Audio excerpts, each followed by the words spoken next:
আসসালামু আলাইকুম সবাইকে। আশা করি সবাই ভালো আছেন। আলহামদুলিল্লাহ আমি ভালো আছি। তো আমি আজকে ভাত খাবো। তো 1 চামচ ভাত দিয়ে আমি কয়টা তরকারি খাচ্ছি ওটা আপনাদেরকে দেখিয়ে দিচ্ছি। তো এখানে ছিল হচ্ছে মুরগির মাথা, তারপরে দুমসি বলে ওটাকে, তারপরে এটা হচ্ছে মাথার ফুলটা, মৌরুগের যে ফুলটা থাকে ওইটা।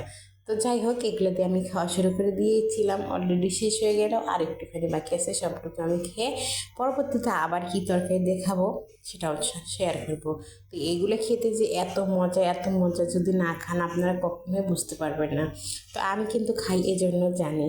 তারপরে নিলাম কি করলা আর হচ্ছে আলু দিয়ে ভাজি করেছি ওইটা।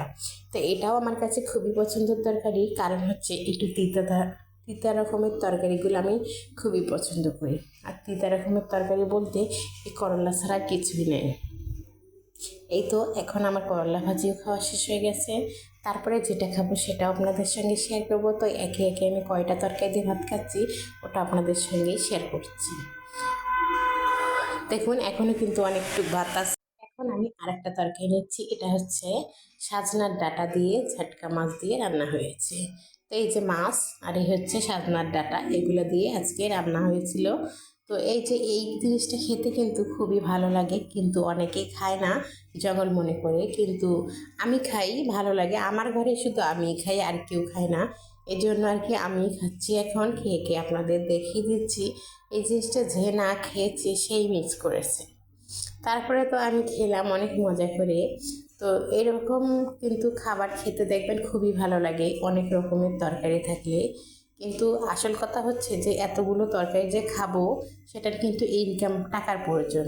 আর হচ্ছে রান্না বাড়া যে করবো তারও কিন্তু লোকের প্রয়োজন। তো সব কিছু মিলিয়ে কিন্তু সব কিছুরই প্রয়োজন।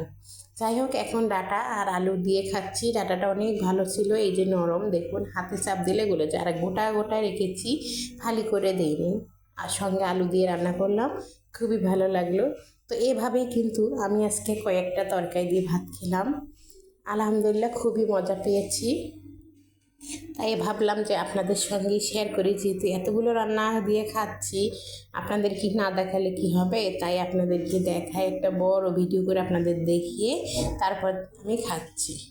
তো জানি না কার কাছে কেমন লাগতেছে আমার ভিডিওটা দেখতে। যদি ভালো লাগে অবশ্যই আমাকে কিন্তু সাপোর্ট করতে ভুলবেন না, আর আমার ভিডিওগুলো একটু শেয়ার করে দিবেন, এতে আমার উপকার হবে। আর আপনারা যদি আমাকে সাপোর্ট করেন অবশ্যই আমাকে জানাবেন, আমি আপনাদের আইডিতে গিয়ে সাপোর্ট করে আসবো ইনশাআল্লাহ।